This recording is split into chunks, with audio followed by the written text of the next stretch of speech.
Hey, Cypher here.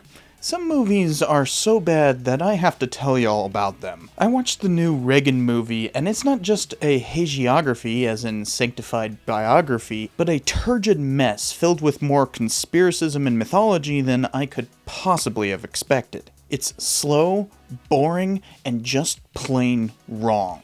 For the devout of Reagan's myth, they may make a pilgrimage to see this film, but they'll just get fed the same regurgitated nonsense they already believe. As such, there is something to be learned from this. We can peer into the warped worldview of those who worship at the altar of Reagan and see just how much they've deluded themselves in order to keep the faith. Now, I've seen a lot of misinformation peddled in response to this movie. When it comes to Reagan, people are willing to say all kinds of lies, which only reinforces those right-wingers who cling to his myth. A concern for history demands that we take a more nuanced and ambiguous look at the man himself before ripping into this film. Luckily, I can tell the story a hell of a lot better than the writers of this movie's script. So let's dive into Ronald Reagan's actual biography before we can understand how this failed hagiography got made.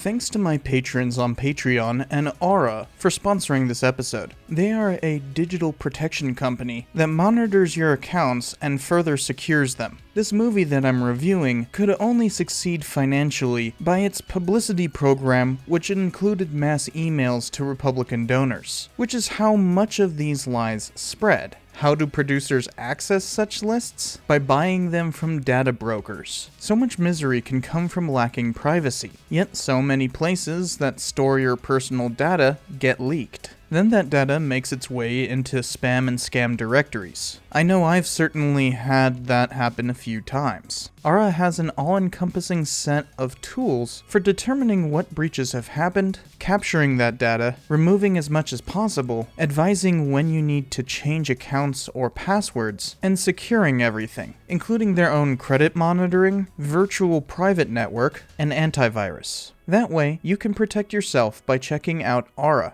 By going to aura.com/cynicalhistorian, you'll get a free 14-day trial and be able to see if any of your data has been exposed. That's aura.com/cynicalhistorian for a free 14-day trial. Thanks to Aura for sponsoring, and on with the show.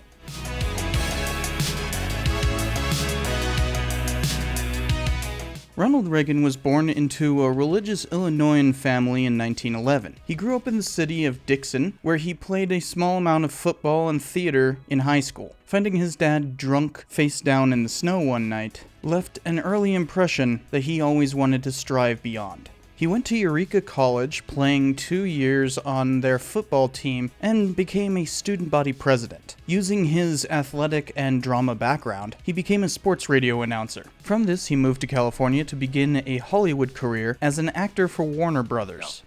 My name is Ronald Reagan. A few months ago, I was a sports announcer on a radio station in Des Moines, Iowa. And one day I ran into one of these movie talent scouts. I think I caught him off guard because the next thing I knew, I was taking a screen test for Warner Brothers in Hollywood.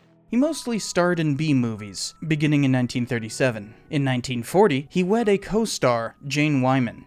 They would have 2 daughters and adopt a son. The same year Reagan began in Hollywood, he also enlisted in the Army Reserves. But when World War II began, his studio got him a deferment from service. Knowing better than to appear as a draft dodger, he became an officer as part of the propaganda effort, starring in hundreds of promotional and training films. Here, he showed himself to possess what could best be described as an infectious optimism, something that he'd often used throughout his career, finding a silver lining in the worst of times, and believing in the power and dignity of the American people. A good road for our country. And backing them up, the men and women of every creed and speech and color who made these planes. And backing them up, the most powerful force in the world, the strength of the American people.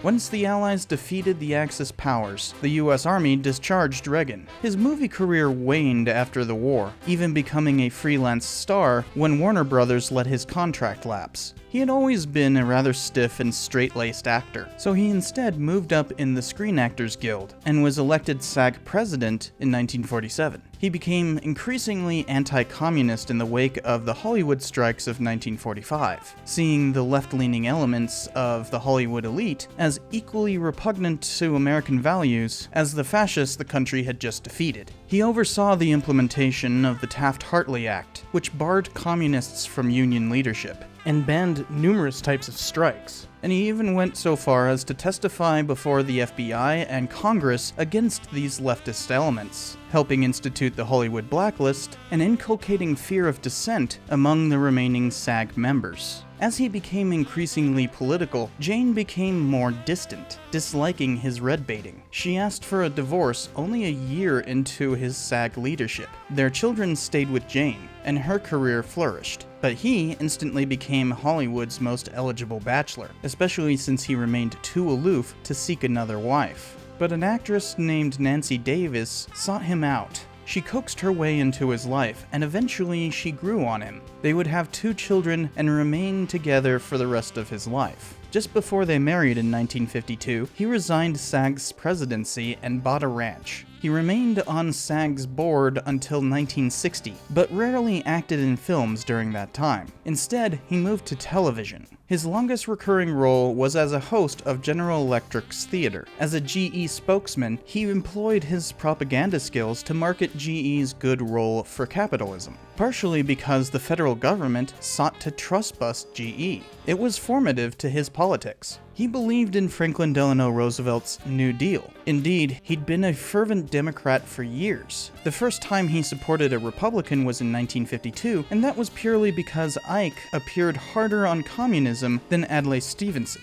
He shifted further right than the Republicans were during the 50s, though. He opposed the bureaucracy that he saw hindering GE's progress, and started doing private speeches against government interference, decrying regulation, taxation, and social liberalism that had defined New Dealers since FDR, including Ike's time and Nixon's 1960 campaign. Both parties were led by New Dealers, hence why the time from 1945 into the late 60s is known as the liberal consensus. Reagan's newfound conservatism stuck out like a sore thumb.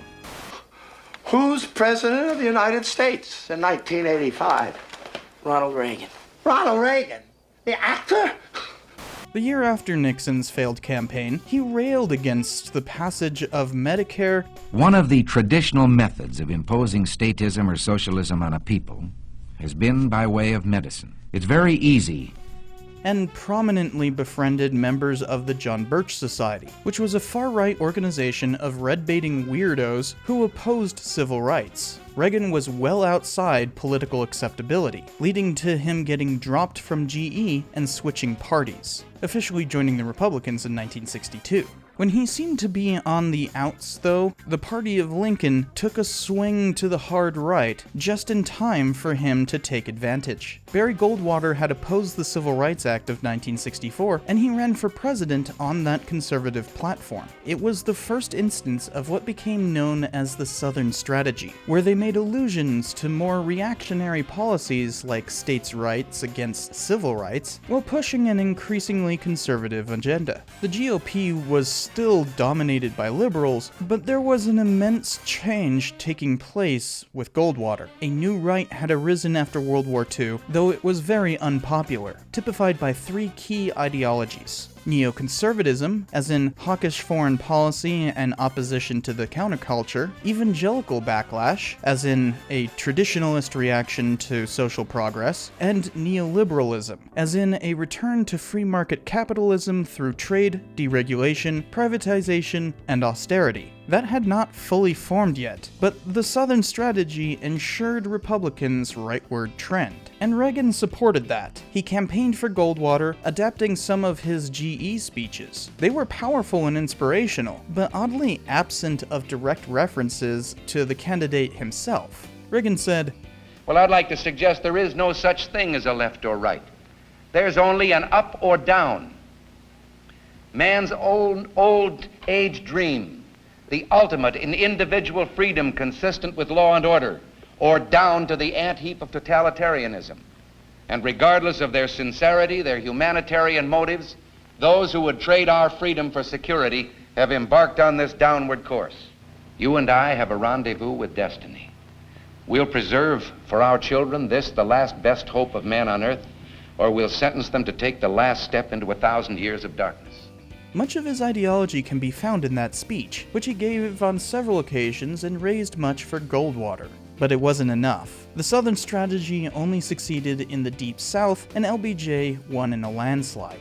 2 years later, Reagan leveraged his newfound popularity for a run at California's gubernatorial election against incumbent Pat Brown. Reagan ran on rescinding the Rumford Act, which outlawed racist housing discrimination. It had been passed in '63, then Californians voted it down with Prop 14, but the California Supreme Court struck the ballot measure, upsetting the popular vote. Brown railed against Reagan for supporting racism, and Reagan won simply by having the charisma to ward off personal attacks with a smile and a joke, something that would serve him well throughout his political career. As governor, he did not do much to challenge the Rumford Act, practically dropping the matter as soon as he assumed office. What he didn't drop was another issue he'd campaigned against, which was student activism. Before 1965, UC Berkeley banned protest on campus, but students struck for their freedom of speech and gained it, becoming vehemently opposed to the Vietnam War and a focal point for the growing counterculture. Reagan replaced a regent to antagonize the students, but that failed, though he did manage to push for more fees to be levied on students, beginning the slow diminishing of free higher education in the nation's premier state system. When protesters took over a park, he sent in the police, who proceeded to kill a student during the suppression. Yet that would not be the worst persecution he'd engage in. The same year of his election, and partially because of it, the Black Panther Party formed in Oakland. They gained prominence while following police around while open carrying guns, ostensibly to keep the officers from brutalizing arrestees, a tactic called cop watching. Many Californians were distressed by the sight of armed black men in militaristic uniforms, including Reagan. The legislature started debating outlawing open carry, and in protest, Black Panthers went into the Capitol fully armed. As they left, Reagan clearly supported the Mulford Act, saying, "There is absolutely no reason why out on the street today civilians should be carrying a loaded weapon."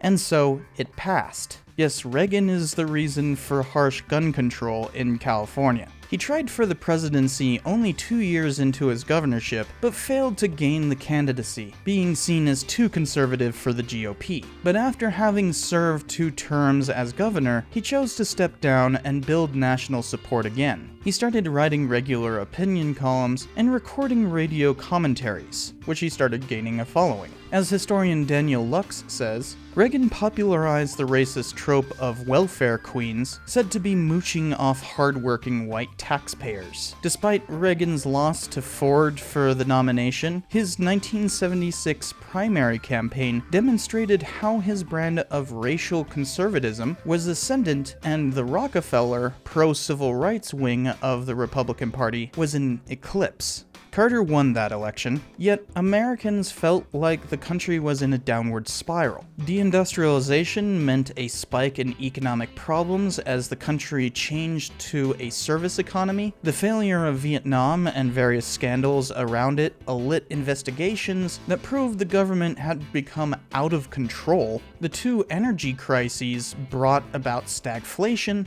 The Soviet invasion of Afghanistan brought back Cold War tensions after years of detente, and the Iranian Revolution destabilized the Middle East and left 53 American hostages for over a year. Because of all this, Carter said the country was in a crisis of confidence.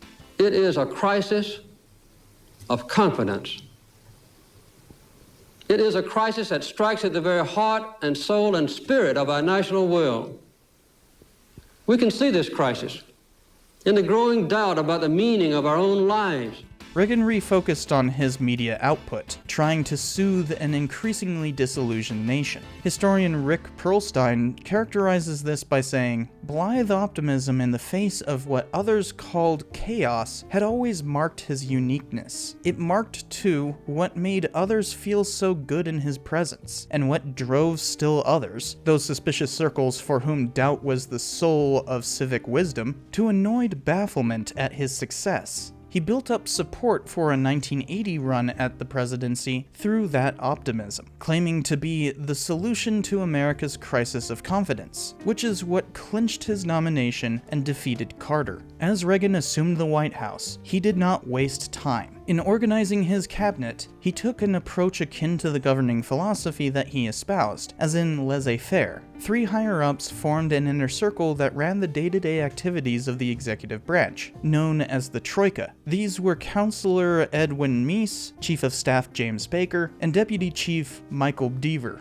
Most presidents take a more hands-on approach, but Reagan preferred to focus on the big picture, and he had a whole raft of policies to enact. First and foremost was a tax cut alongside sweeping deregulation and negotiating free trade agreements abroad, which came with the Economic Recovery Tax Act passed in his first 100 days. This markedly diverged from previous conservative plans because it did not bother to balance the budget. Reagan repeatedly argued that the economy would grow enough to make up for the loss in revenues, despite the increases in military spending that he kept passing. This argument became known as Reaganomics, though it may also be called neoliberalism, supply-side economics, or the derogatory term trickle-down economics, because it supposedly expects the rich to pass their gains down. This expanded the deficit immensely, and the economy never caught up enough, while income inequality began a rapid escalation that hasn't ended while employment actually shrank for his first 3 years, only abating once he passed the first in a series of tax hikes, completely undoing the reductions he'd sought. Stagflation likely stopped due to other measures outside of the presidency. Though many called this the Reagan Revolution, it did not change much at first. Before he could do much else, a lunatic attempted to assassinate Reagan. The attacker injured 4, including Reagan himself. James Brady, the namesake of later gun control legislation, died a few decades later from complications related to this assassination attempt. Reagan had to go through some serious surgery. Joking as he went under the knife, he said, "I hope you all are Republicans." The head surgeon responded, "Today, Mr. President, we are all Republicans." When he returned, a new crisis was brewing. The Air Traffic Controller Union had failed to come to a fully supported contract, so they decided to strike. But they couldn't legally, due to being essential federal employees. So Reagan fired all of them who refused to return to work and decertified the union. Union membership had been falling for decades after the Taft-Hartley Act, deindustrialization, and civil rights, but it accelerated in 1981. As though union busting wasn't reactionary enough, Reagan tried to support a serious regression in race relations during his time. In 1976, the Supreme Court ruled that private schools could not practice segregation and remain valid for various programs like tax exemption. Reagan immediately lobbied against it, saying prosecutors were leading a new wave of carpetbaggers to look over the shoulder of your local officials, just as Reconstruction did in 1865. Yeah, Reagan was a bit of a lost causer. Reconstruction was about civil rights, not suppressing the South. The Treasury Department under Don Reagan, and do take note, Don Reagan is different from Ron Reagan. They recognized that their names were pretty close to each other, even at the time, and joked about it, but Reagan is not Reagan. The Treasury Department announced in 1982 that they'd give tax-exempt status to private schools still not complying with the SCOTUS ruling, known as segregation academies. An '87 act specifically outlawed federal support for segregation academies. Reagan vetoed it because disallowing discrimination in schools somehow violates religious liberty to him. God has no place within these walls, just like facts have no place within organized religion. But Congress overrode his racism. Debate over declaring a holiday for Martin Luther King's legacy came up. Reagan initially opposed it because it was too expensive, and King was a well-known leftist. But eventually, Reagan rehabilitated King's dream speech with conservative values, misconstruing that King wanted some sort of colorblind society. Americans had defeated his racism on multiple occasions, and his patriotic optimism actually celebrated that. Unfortunately, that did not pertain to the drug war. Nixon had initiated it in the 70s, but it was mostly about hippies and radicals. Under Reagan, that shifted. The crack epidemic became a serious problem in the 1980s. It was a cheaper version of cocaine that could be smoked. As such, it appealed to poor people, and in the cities, black people overrepresented that population. So Reagan proposed a major crackdown, which passed and disproportionately affected black people. Nancy made this her signature issue, starting a campaign to just say no. Mass incarceration followed, leading to a notable increase in police brutality. If the most powerful nation incarcerating more people than the supposedly tyrannical communist countries elsewhere wasn't a clear sign of neoliberal slippage towards autocracy, the drug war was not confined to the United States. Reagan's policy was far worse for Latin America. A series of American-supported wars against drugs sprung up throughout Latin America. While these countries were not unfamiliar with political instability or American subjugation, they were suddenly supposed to stop the importation of drugs. Reagan did everything he could to associate communist elements with drug peddling, even though some of the groups he supported funded themselves through smuggling. This is where the pervasive lie comes from that the CIA somehow dealt crack.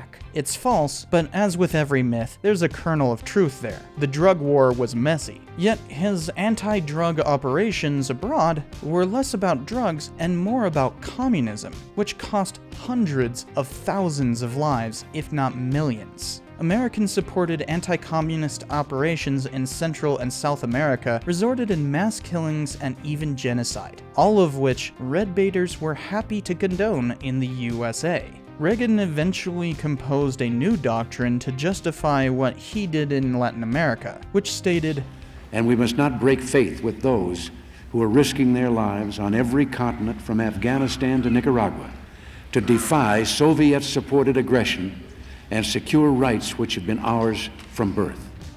He kept up the naive idealism of Woodrow Wilson, whom Reagan happens to share a name with, though they are of no relation. Wilson! While simultaneously denying the very violence that Wilson justified his position with. Reagan had said, "I want to speak to the people of the Soviet Union to tell them it's true that our governments have had serious differences, but our sons and daughters have never fought each other in war. And if we Americans have our way, they never will."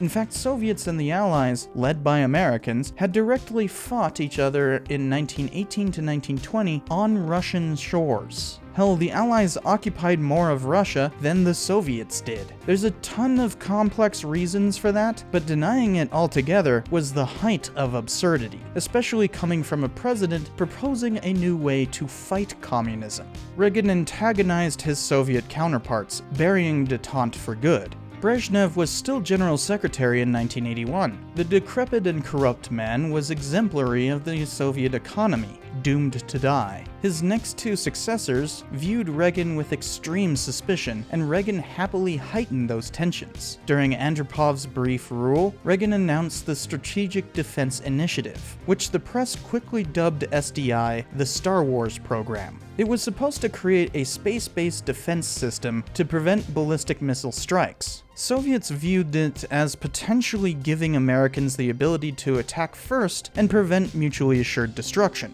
SDI was just an idea, but it marked a new escalation in the Cold War. And that wasn't the only way that Reagan antagonized the Soviets. Carter had initiated American support of the Mujahideen, who were fighting Soviet invaders in Afghanistan. Reagan kept that going and even started sending Stinger missiles, which were extremely effective against the Soviets. And since it's such a pervasive myth, no, the Mujahideen were not the Taliban or Al-Qaeda. Supporting them did not lead to the Taliban nor Al-Qaeda either. That is completely false. I've done an entire video on how those groups rose to prominence.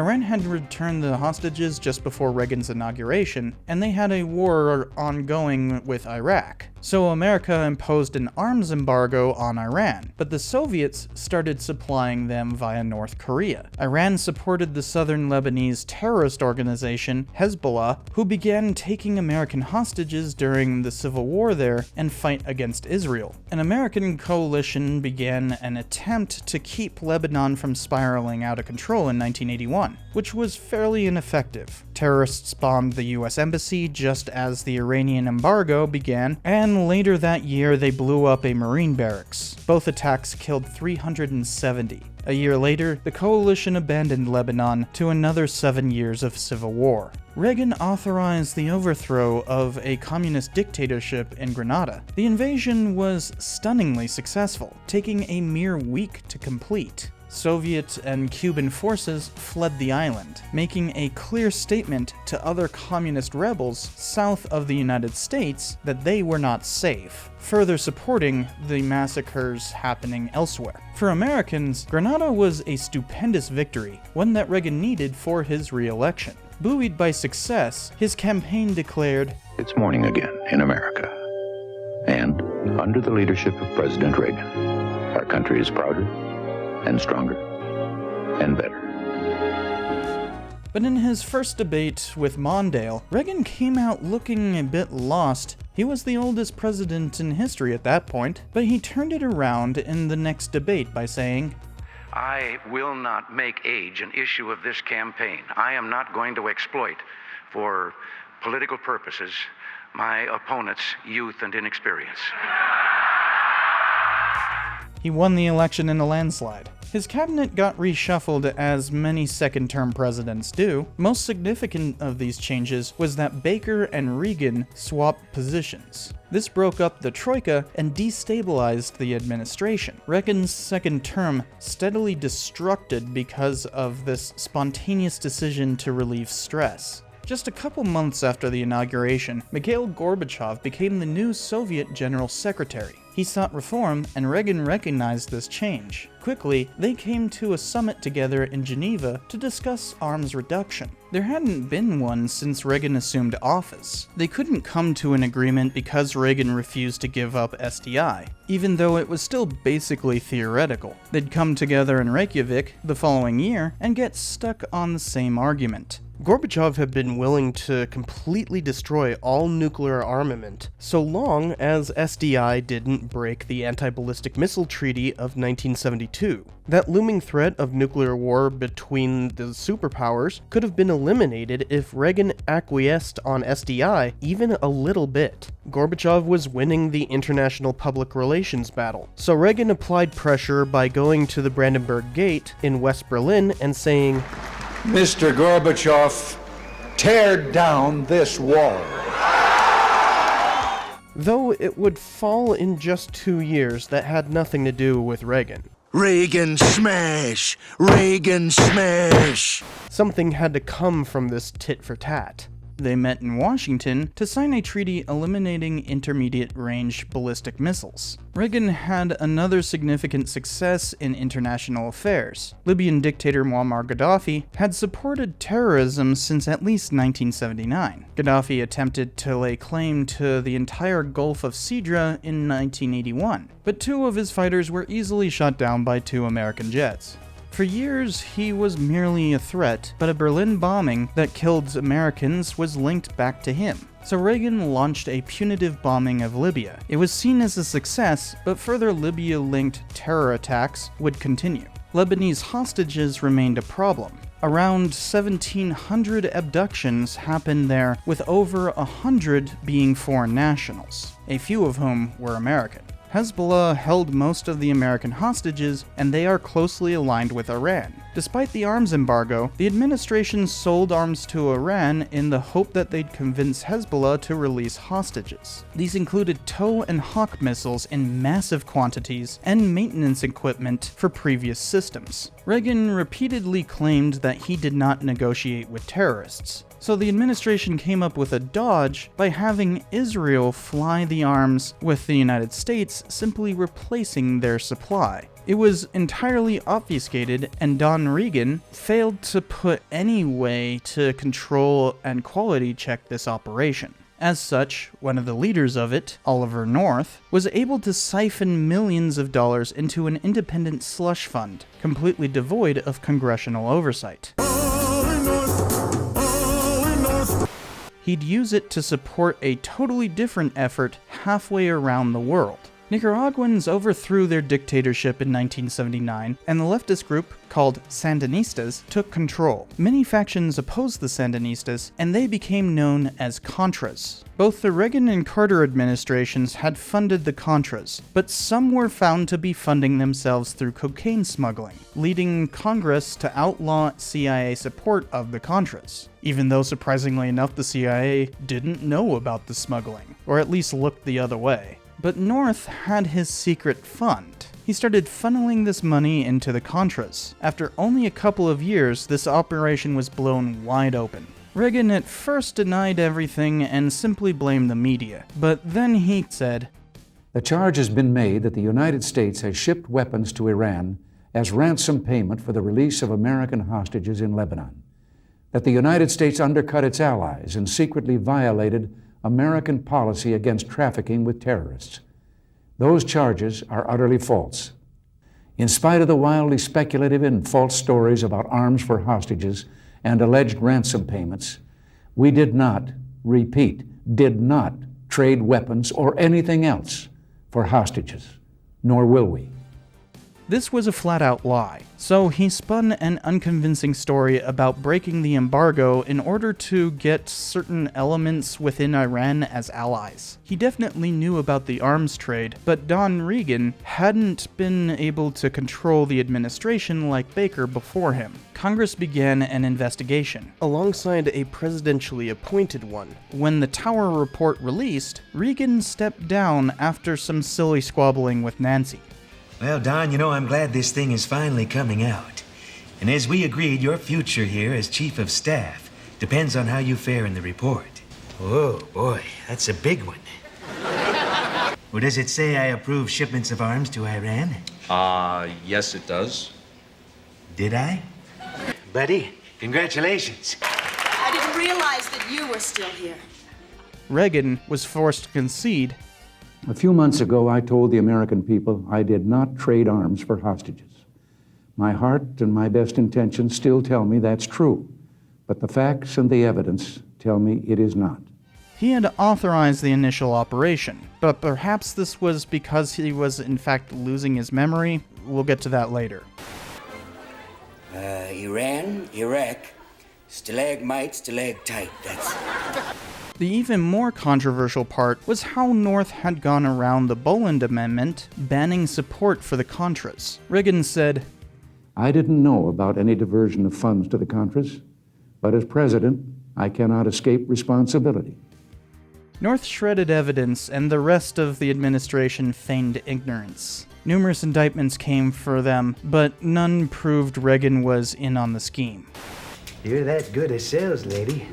Maybe I could use you up on Capitol Hill. Bye-bye.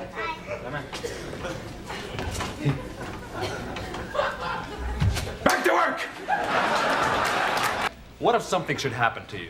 You're the only one who knows what's going on. And that's the way it's going to stay. To quote Montesquieu, power without knowledge is power lost. Mr. President. There was a ton of infighting because of this. Reagan would even publish a scathing memoir with a new revelation that embarrassed Nancy. She had been consulting an astrologer since the assassination attempt to see when was the most fortunate time to do things. Reagan claimed it never impacted the administration, but it had in fact changed particular dates around. Astrology is false, and basing any national policy or diplomacy on it is flat out stupid. Nonetheless, trading arms to Iran hadn't made them more amenable to American policy. Only a few hostages were released. Several nations, including the United States, had been flagging Kuwaiti oil tankers to protect them from Iranian attacks, along with naval defense. There'd been a few incidents, like the supposedly accidental Iraqi missile strike of the USS Stark, but Iran started mining the Persian Gulf, and even attacked some American vessels. They learned to regret it when Reagan first had the Navy destroy a couple Iranian oil rigs and then attack their Navy. It was supposed to be proportional retaliation, but the US Navy destroyed half of Iran's Navy. It was quite a stunning afternoon, but it kept the US Navy on high alert. They ended up shooting down a civilian passenger flight from Iran, thinking it was a bomber, which was quite the black eye for American foreign relations. Reagan's disintegrating second term had many other blunders. Perhaps the most famous of these was his response to the AIDS crisis. When the first cases became known, the CDC did start research into it, but the administration kept silent on it. As the epidemic spread and more people died, Americans called for action and a clear statement from the administration. In 1987, ACT UP, an AIDS activist group, even began a campaign claiming that his silence was equivalent to death, reclaiming the Nazi symbol used to persecute homosexuals. Though the cause of AIDS, as in HIV, was not known at this time, people knew it was sexually transmitted, and AIDS ran rampant in the gay community. So much so that it was initially known as GRID, or gay-related immune deficiency. And so, of course, homophobes, especially evangelicals, like to portray the disease as though it was God's wrath, even though plenty of straight people were dying of it too. During Reagan's time as governor, he'd actually been quite pro-gay rights, opposing a significantly homophobic ballot measure and having a prominent gay friend. But he had to appeal to the bigotry of evangelicals in 1980, hence why he said, "My criticism of the gay rights movement is that it isn't asking for civil rights. It is asking for a recognition and acceptance of an alternative lifestyle, which I do not believe society can condone, nor can I." So he ignored AIDS until ACT UP made him speak. He held a conference to announce support for research and regular testing. It was controversial, with the typical opposition from both sides of either too little or too much. There were several other blunders that Reagan had to deal with. For instance, he visited some Waffen-SS graves in Bitburg on invitation from the West German Chancellor. He supported the apartheid government of South Africa, despite having met with anti-apartheid activists. Congress passed a divestment bill for that, and then they had to override his veto.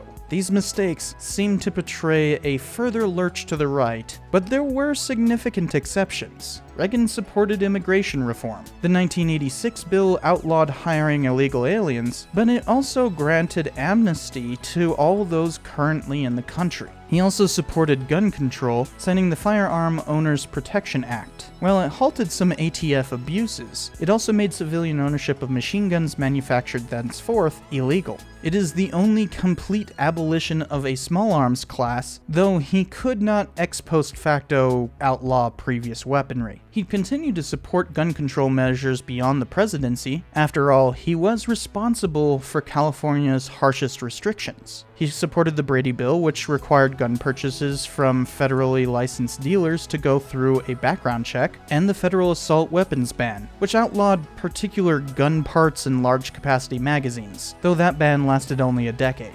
Reagan's vice president, George H.W. Bush, didn't support gun control, so when he won the 1988 election, Reagan had to wait until Clinton to go further. So Reagan focused on his legacy, writing an autobiography and formulating a presidential library.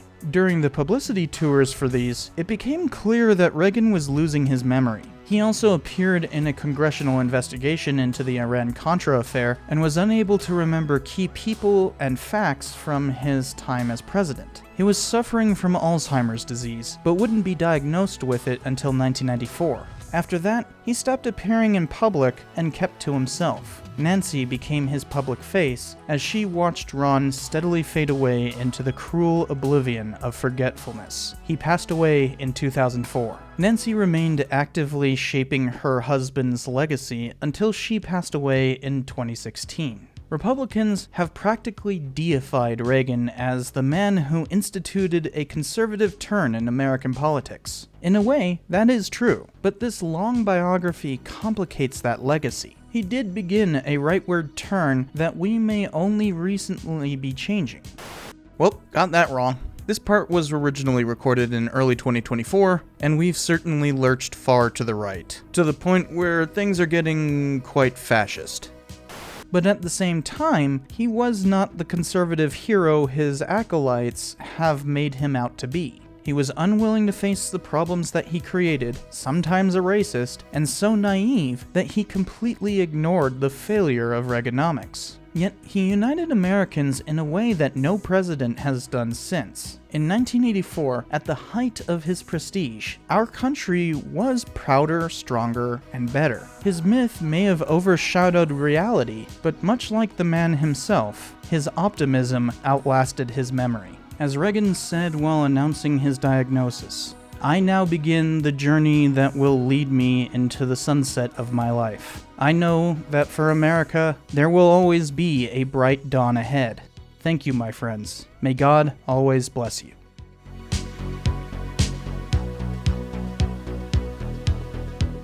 Given his importance, there's already been massive amounts of studies and scholarship into Ronald Reagan. I could have read another dozen biographies to make this and still have numerous more to draw upon. He was the first administration that the Presidential Records Act applied to, meaning all his documents were saved and placed in the National Archives, leaving a wealth of evidence for historians to pick through. Plus, there's his presidential library and numerous organizations dedicated to his legacy, along with all the other kinds of primary source documents that are created by a president, and of course his own telling of his story along with his family members. Suffice it to say, there really isn't any excuse for how terribly this movie turned out, which made me question how it came to be in the first place. It's based on a book from Paul Kengor, or Kinger, I don't know how to say his name, one of your typical fanatical anti-communist poli-sci profs who works with the Hoover Institute and infuses his work with a bunch of Catholic dogma.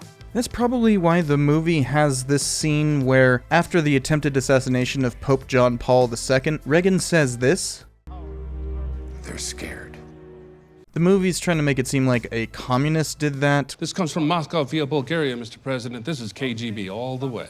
When, in actuality, a far-right activist did. So when the movie shows its influences, it's in the most idiotic way possible. So I guess nothing surprising there, though I doubt he's anywhere close to as bad as the movie itself is. In either case, you don't find good history from the likes of him. My little half-hour biography in the reality section was somehow more compassionate and nuanced, along with more comprehensive than the scriptwriter's flawed understanding. Clearly most directors found the script pretty terrible because they tapped Sean McNamara, who'd only done B-movies and children's TV shows before this. Though he directed Field of Lost Shoes in 2014, which has a bunch of Lost Cause BS. Funny how such myths always spread to more bigotry if unchallenged. Two production companies seem to be superfluous, and the third is MJM Entertainment, which is explicitly part of the religious right. And the person running production, Mark Joseph, also produced the Dennis Prager documentary called No Safe Spaces.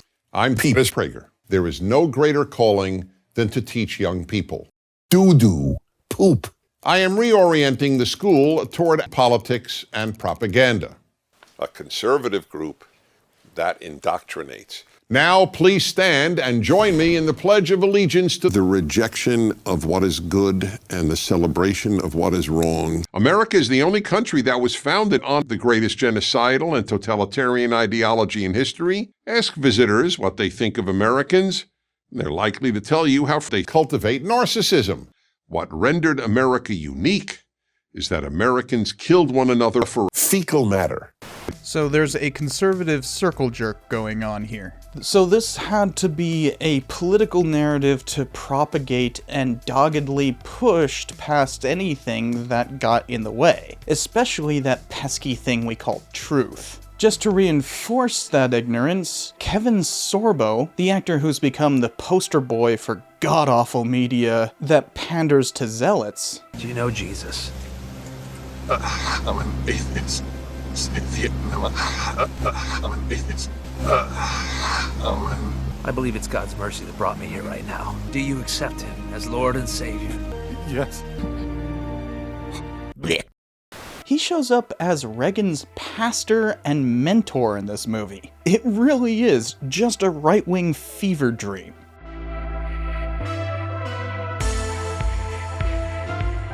I'm just going to go through the synopsis and break down each point of contention as it arrives, because even the structure of this film is idiotic. In my notes, I even had to invent new symbols for failed concepts and conspiracism. That's how dreadful this became. They begin with the 1981 assassination attempt, which is fine, though somewhat surreal how they shot the whole thing, if you'll pardon my pun. There's this press conference afterward, and there was this actual question. Is there any evidence the assassin was working for the Soviets? But then immediately they jump to an entire montage about the USSR. This heavily implies that the movie believes a conspiracy theory about Russia being behind the attack, even though they deny it later on. Did we do it? No, we didn't do it. Which isn't to say that some version of a similar plan didn't exist in a drawer somewhere.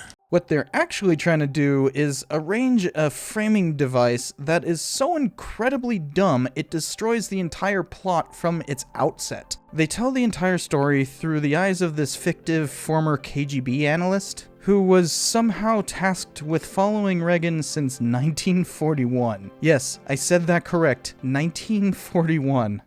And I just happened to have been assigned to the Crusader. The fact that the KGB didn't exist yet, simply did not do that, and that Russia is a complete mockery of reality in this, is actually the least of the problems here. They spin this whole conspiracy theory that KGB officers were trying to consolidate American labor unions and take control behind the scenes. We had one goal: spreading communism to every corner of the globe, strategically infiltrating their society, even their movie industry. My assignment was to track and influence their key players and to merge their labor unions into one.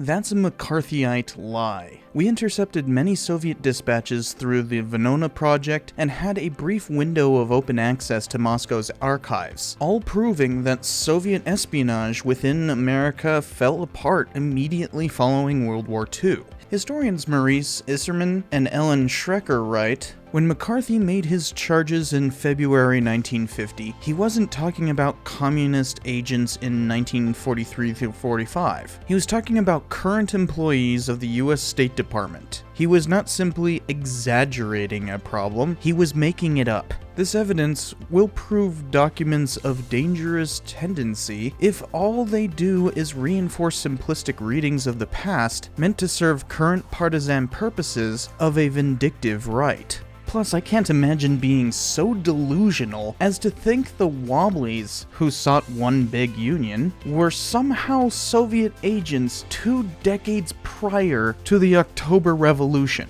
This is unacceptable conspiracism from the movie's outset. Also, I have to point out that Oppenheimer was in no way a spy nor even misled into helping Soviets, as explained in my episode on him in the movie.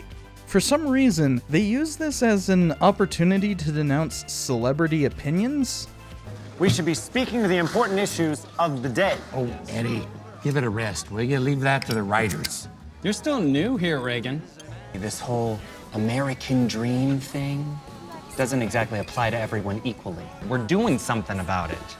At some point, you're gonna need to pick a side. No, on both accounts. The KGB was not behind all of American labor unions, you absolute twits. And Reagan had already been in Hollywood for 4 years. Plus, it's awfully silly complaining about celebrity opinions in a movie about a celebrity who became president. And then, suddenly, they jump back to Reagan's childhood, where they posture him as some kind of golden boy predestined for greatness. God has a purpose for your life. Something only you can do. He also learned that performing his duty would not always result in praise.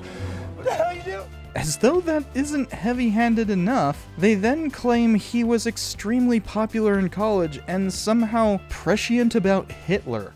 The new German Chancellor, Adolf Hitler, declares that his intentions in rebuilding Germany are peaceful and will comply with all international agreements. Yeah, sure they are. Through which he began.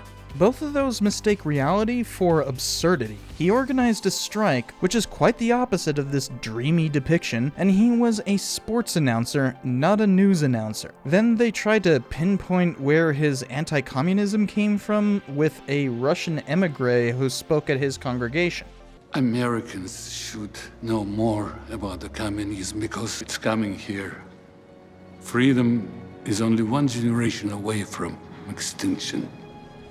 While this did happen, it was when he was 17, not during college, and Reagan never mentioned it. They literally have to contort his childhood into some sort of anti-communism message. So then the movie blazes ahead to the 1945 Hollywood strikes, which continues trying to make them into some Soviet conspiracy. There's about to be another war, right here in Hollywood. But now with Ronald Reagan somehow being the bulwark against this communist takeover. What is it that you really want? One union and united. Look, you don't want to go to war with us, Rick. He was exposing our growing influence in Hollywood. It was a one-man battalion against this thing. Let's go to work. He had shut us down. Nothing of the sort happened. One union called a strike and wanted others to join as a general strike. SAG did not. But that wasn't Reagan's decision. He did lead scabs past picket lines, which led to a riot. That's true, but that's not like this asinine depiction of some kind of communist takeover. No, he was leading scabs past a picket line. Let's go to work. He was a strikebreaker, so this is an explicitly anti-labor lie, one which led to the Taft-Hartley Act itself 2 years later, which has played an important role in destroying labor unions and increasing wealth inequality. And the hateful conceits keep flowing, of course. The film castigates Jane Wyman as if she was too petty and selfish, causing the divorce. Kill your career if you must, Ronnie, but spare me your damn speeches. That counters what everyone involved said, including Reagan himself. Him getting together with Nancy is fine in this movie, and we move towards the lull in Reagan's career, but somehow ignore his most prominent role with GE, only mentioning it in 1962, when he was already fired. But perhaps the biggest whopper comes with that year. Remember that whole prescience thing they fabricated? I knew people were in trouble before they did. Well, apparently, Reagan had a plan for the Soviet Union that year. We don't have to match them missile for missile. All we have to do is just keep up the pressure. We have deeper pockets than they do. This is the typical Reaganite myth that he somehow defeated communism by outspending them, most fervently expressed by the crypto-fascist Pat Buchanan. It has no bearing in reality, and he certainly didn't have some secret plan from 1962 to defeat the Soviet Union. What the hell? That tired falsehood is the entire basis of this film. Though, I guess spoiler alert, they fail so hard that I somehow made fun of what they do in this from a video I made 5 years ago. It's not like Reagan said, Mr. Gorbachev, tear down this wall. And it magically happened. They really believe the nonsensical version that I threw out as too ridiculous for anyone to possibly believe. So I'll play the rest of how I debunked that myth so long ago. Pat Buchanan made an entire speech saying that. And Ronald Reagan won the Cold War. It is just about time that my old colleagues gave Ronald Reagan the full credit he deserves for leading America to victory in the Cold War. But everyone who studies the fall of 20th century communism doesn't really study the West all that much. Generally, people look inward. Sure, there were economic pressures exerted by the success of the West, but the USSR was perfectly capable of coping with that. They had for decades. Reagan wasn't even president when the Berlin Wall fell. Now there's endless historiographic arguments over what caused what, like how responsible are Gorbachev's policies? Was the economic stagnation of Brezhnev's time part of a larger economic change? Was the Eastern Bloc ever fully subjugated by Soviet hegemony? And how much was the loss of Soviet satellite states from 1989 onward responsible for the ultimate downfall of the Communist Party following the attempted coup of 1991? These are all open questions, none of which result with the answer, Reagan did it. And yes, I mispronounced Brezhnev, boo-hoo. If you deny history because somebody mispronounced something, you are unworthy of consideration, go the hell away, I don't give a damn. To add atop that, the Soviets actually began a decline in military spending during Reagan's presidency, so this myth has no basis in reality. Keep that in mind, because here we can see the entire conceit of the movie and how asinine it is. So we finally get to his political career, making a deal for becoming governor if he campaigned for Goldwater. Get in the game. Support Goldwater and then run for office. State senator. How's that sound? I played a senator once, but I never played a governor. No, his campaign was not the result of some backroom deal, but maybe this was supposed to illustrate how he used the time for choosing speech to become governor, parlaying that popularity into a political career. But it wasn't the result of some backroom deal. He won a fiercely contested primary 2 years after that speech. That's the reality. Furthermore, he had very clear domestic issues, unlike what this movie says. What would you say is the issue of our time? Communism and the Soviet Union. Domestic issues is what I'm more curious about. What's more domestic than survival? Communism is the natural enemy of freedom. These included opposing Medicare, opposing housing desegregation requirements, and opposing the free speech movement. Yes, those were his pet issues. This is the typical whitewashing conservatives have to engage in order to create their mythology. Here's what Reagan thought about black people. Those monkeys from those African countries, damn them, they're still uncomfortable wearing shoes. Yeah, no getting around that. He's a racist, but keep pretending otherwise, I guess. It reveals your inability to accept reality. The movie keeps up with this idiotic Soviet framing device. But my colleagues still refuse to take him seriously. He was never a threat, even as president. The only thing they show of his governorship is a brief meeting in 1969 Berkeley, where he erupts at some faculty and retreats like a coward. I'm calling in the National Guard. Despite avoiding his endorsement of killing students and gun control to oppress black people, even this tiny snippet still cannot avoid the reality of him hating free speech. The movie is so bad at its hagiography that they incidentally make Reagan look like a coward. Yet they still have to hero worship, so they make a big deal out of a singular fanatic following him. These young people spent the night in our yard. I just want to talk. 5 minutes. How about a cup of coffee? Hell yeah, dude! Yeah, that actually happened, but it doesn't show anything other than how deranged people had to be to actually like him as governor. Then we get this whopper. And one evening, our surveillance picked up one of the strangest exchanges I ever heard. And the prophecy.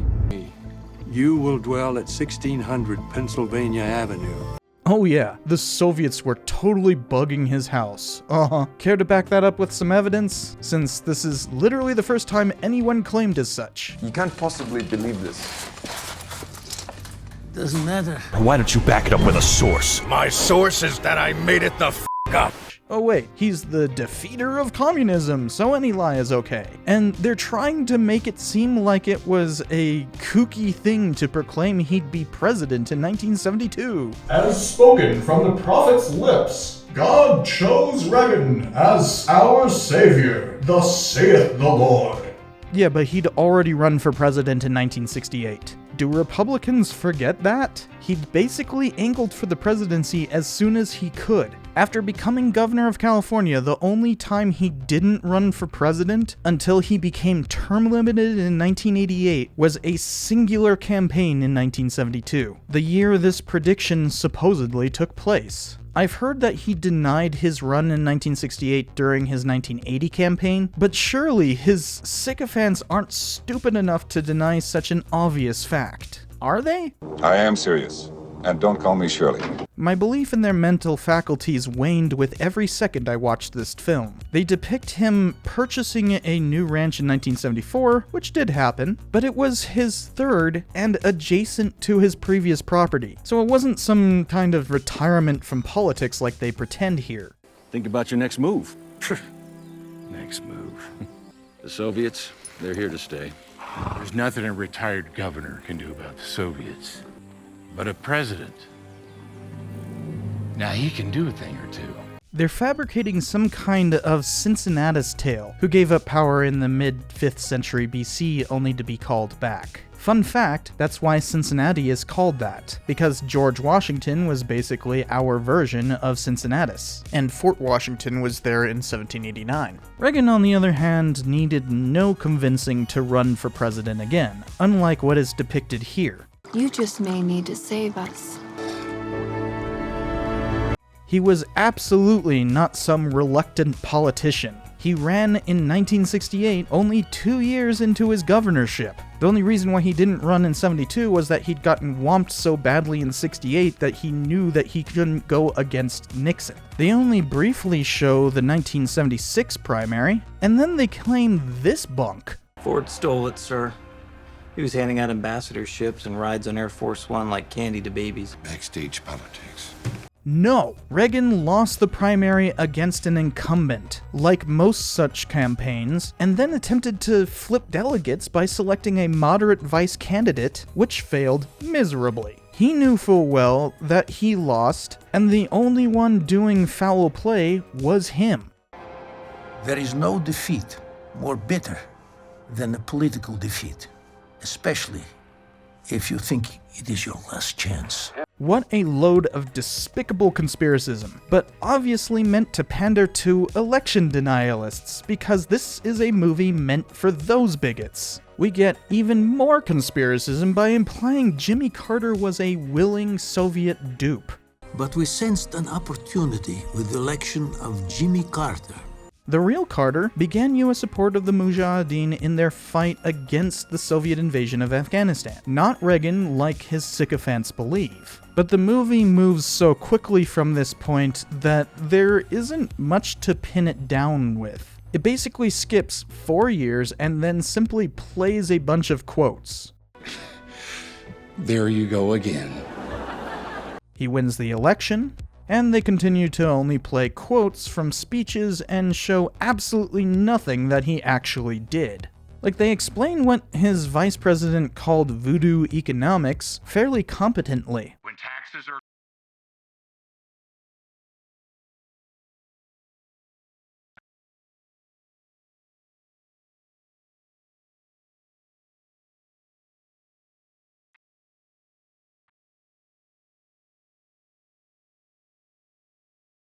But they don't show him enacting or doing anything. It's literally just words. They seem to believe that if he just says something, reality simply bends to his will. His nuclear policy is rendered incomprehensible. After you fire off the first 1,000 or so, there's no one around to keep score, is there? One little mistake, somebody has too much vodka, none of this matters. They have so little to say about his early presidency that they resort to a montage of him talking.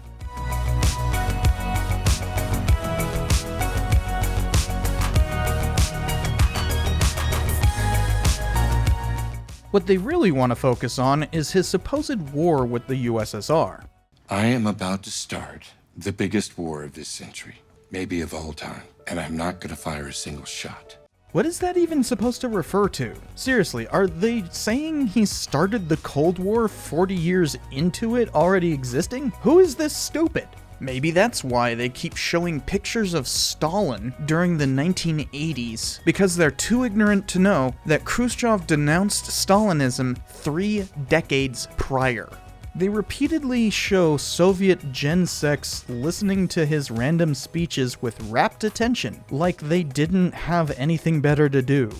Hell, they even show this. Appears to be commercial flight. Shoot it down. Are you sure? I see flashing indicators. Shoot it down.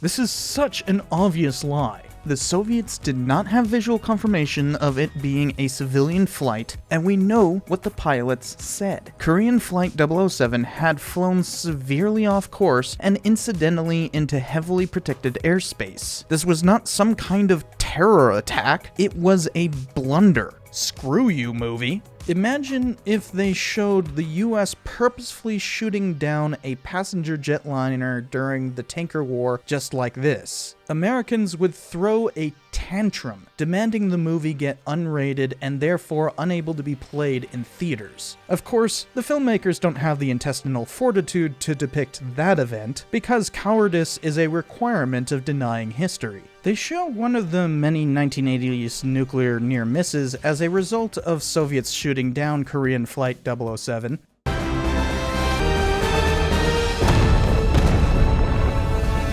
They're boarding, sir. They're standing down.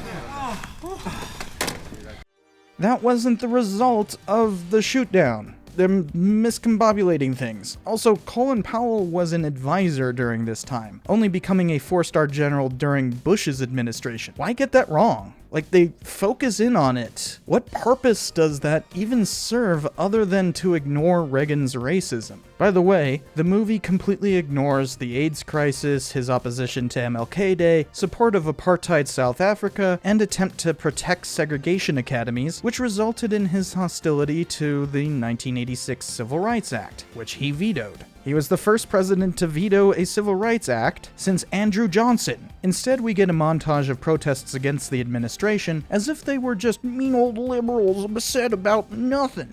Now, I can't play the audio because they're playing the song Land of Confusion during that sequence, just in case you weren't sure that they think any criticism of Reagan is illegitimate. They do mention the AIDS crisis during this montage, but of course do nothing within the narrative of the film because once again, adherents of the Reaganite myth are cowards. Yet they do the standard trope of ignoramuses talking about Cold War politics. The Cold War was in full swing. It's the old height of the Cold War misconception. When was that? The Korean War? Red Scare? Cuban Missile Crisis? Vietnam? Taiwan Strait fights? Setting up detente? No, it's 1984 somehow. Today, it's 1984 all over again. Big Brother's back with an important twist. Prager University are demanding conformity to their values. Hate? Division? According to whom? The answer is obvious. Prager used videos. Conform or die. There was no height of the Cold War. Anyone who studies this subject knows better than to be so reductive. But clearly this movie is unable to think for even a few minutes before spouting off some tired old trope that historians have been rolling our eyes at for decades. So Reagan gets reelected and then there's a quick succession of Gen Sex.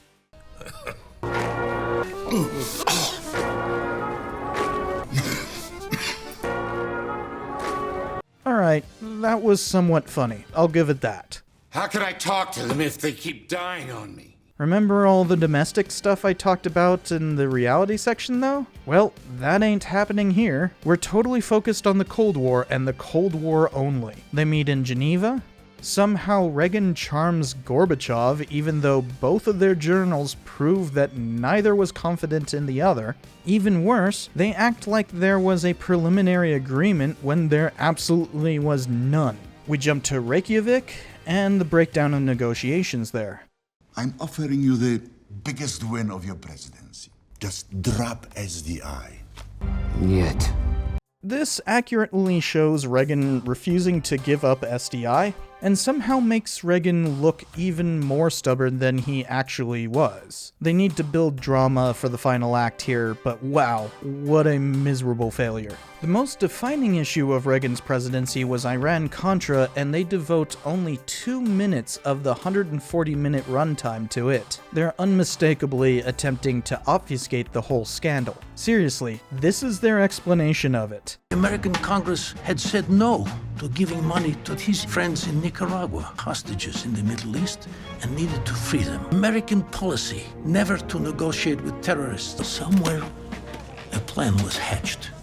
Wow, that's dumb. The movie is transparently trying to avoid the whole issue because there's no way to depict this without diminishing Reagan's divinity. Best to call it a mere domestic scandal, as though the open defiance of law and support of international terrorism was of no concern to the Cold War. It came down to whether he could survive a domestic scandal.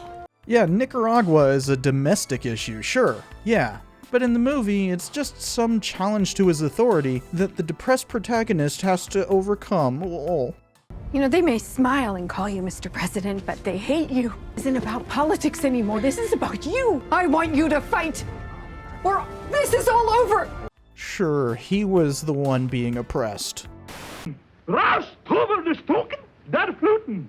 Adolf says it isn't fair. And der Ferrer not that hooken. He's being oppressed.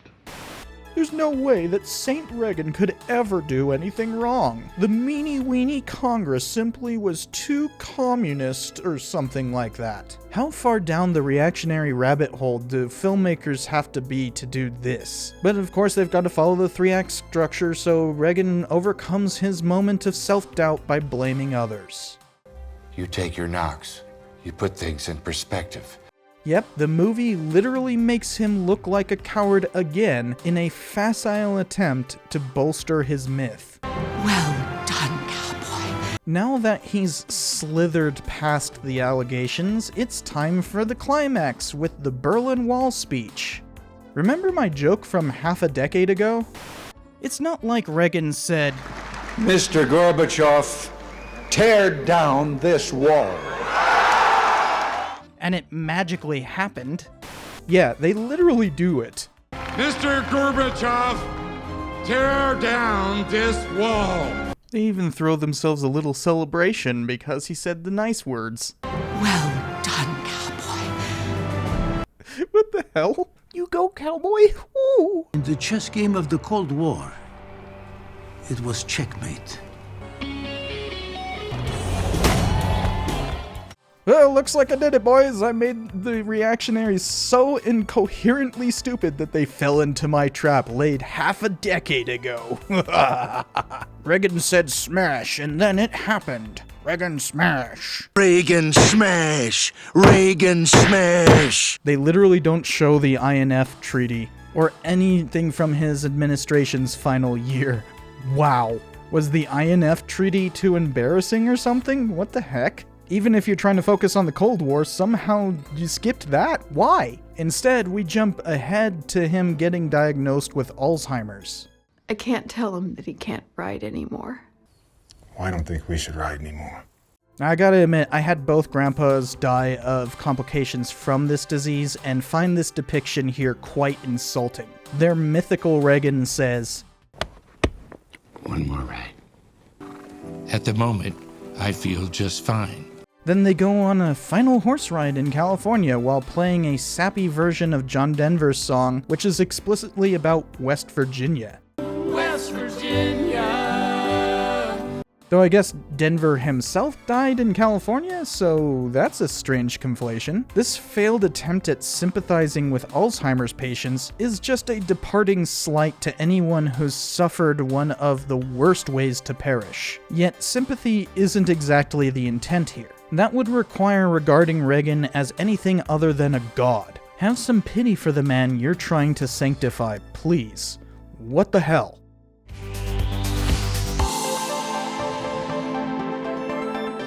Oh, you can tell I did not hold back on this review. It was significantly worse than Vice, American Made, or 13 Hours. Maybe it's as bad as Snowden, but I've honestly forgotten that one. The only other review I can think of that was somewhat equivalent was Birth of a Nation. Yes, it is on the level of the movie that rebirthed the Ku Klux Klan. And much like that film, the only people who like this one are those who already fully buy into the delusion it's selling, actively choosing to harm the country they claim patriotism for. No patriot could do so.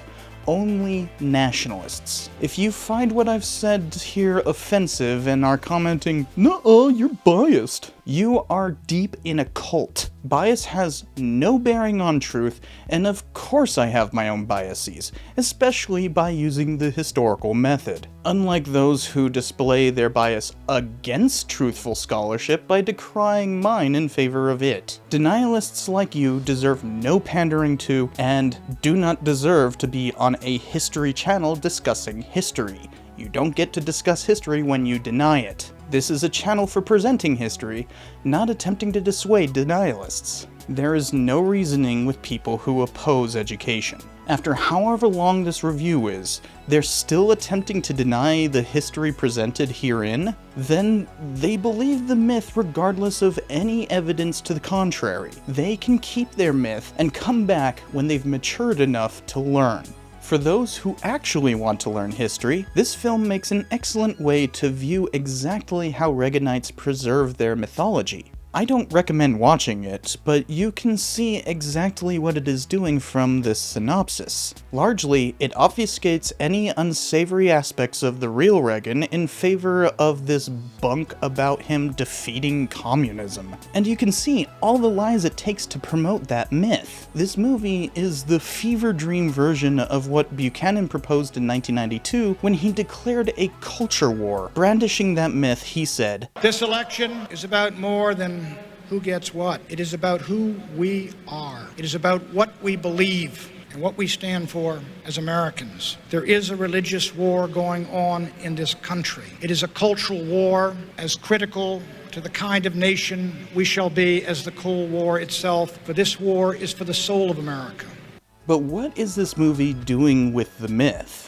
Notice the only thing it competently explains is Reagan's tax policy. Just as with crypto-fascists like Buchanan, the goal is centering power around some great figure while heightening wealth inequality by favoring the wealthy with tax cuts and bullying anyone they deem undeserving as lacking patriotism or being a secret communist. The culture war is a distraction tactic, an extremely hateful one at that. Buchanan said, "But we stand with him for the freedom to choose religious schools. And we stand with him against the amoral idea that gay and lesbian couples should have the same standing in law as married men and women. We stand with President Bush for right to life and for voluntary prayer in the public schools. And we stand against putting our wives and daughters and sisters into combat units of the United States Army. We also stand with President Bush in favor of the right of small towns and communities to control the raw sewage of pornography that so terribly pollutes our popular culture. We stand with President Bush in favor of federal judges who interpret the law as written and against would-be Supreme Court justices like Mario Cuomo who think they have a mandate to rewrite the Constitution."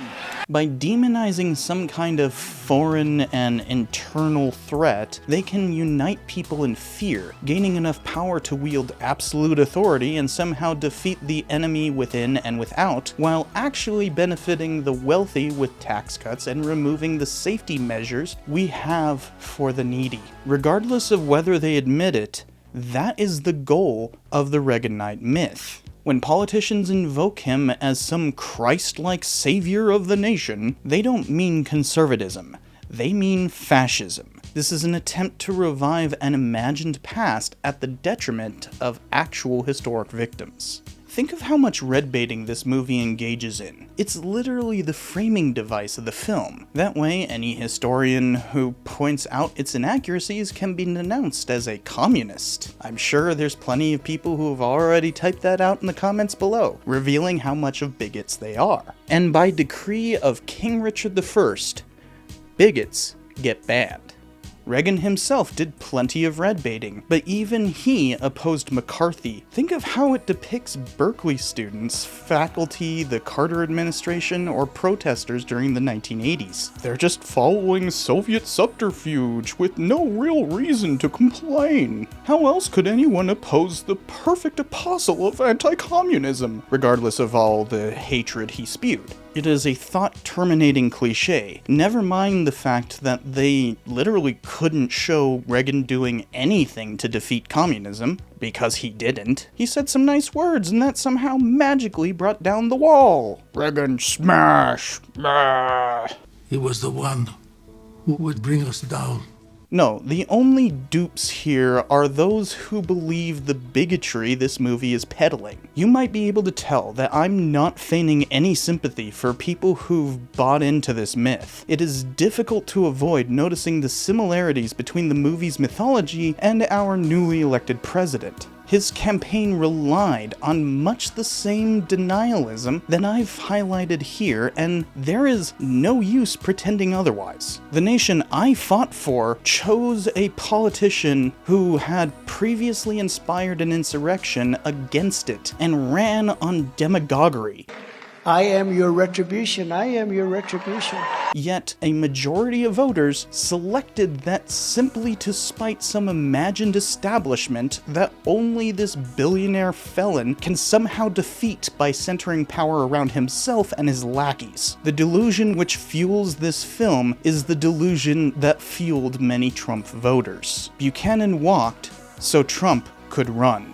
And to keep his dupes faithful, he actively wants to abolish the Department of Education, because a dumber populace means a more complacent one. I've said it before, and I'll say it again. History does not repeat itself. Historians keep having to repeat ourselves because the public won't f***ing listen. King here became a very expensive kitty recently, because he had a urinary blockage. So, do please consider donating to my Patreon or buying some merch, some of which is themed after him, you know, King Richard I and all that, because apparently now have to pay for quite a bit of stuff. After all, who can deny this cute but goofy little fuzzball? Ain't that right, boy? Also, don't forget to check out aura.com/cynicalhistorian for a free 14-day trial. As an actor for Warner...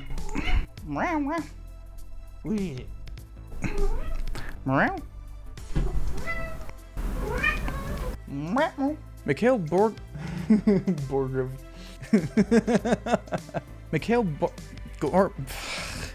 as she watched Ron steadily fade away into the cruel oblivion of forgetfulness. Nancy remained...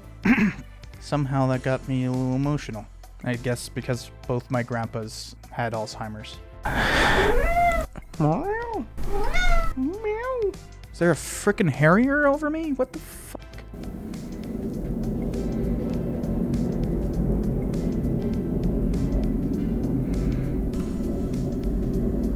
I am not in the jet path. Reagan says this. I don't think he said that, boy. As in... Captured. Now what? Now what? Well, thank you. Thank you. You're a good boy.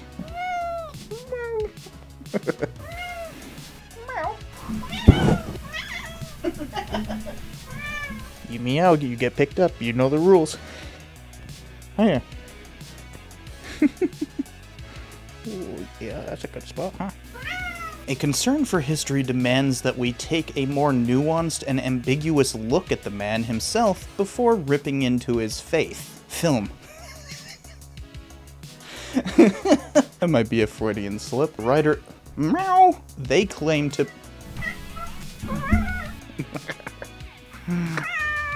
Meow! Hi. You're being awfully talkative. And by decree... and... You gotta look over there.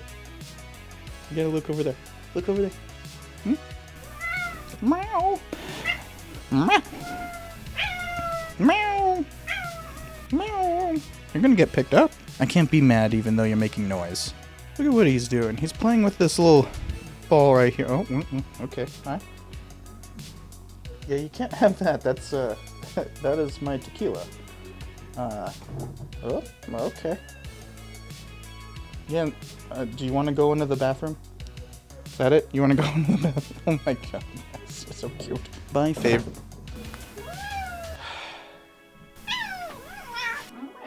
I got you again. Hey. Yes. You're a good boy.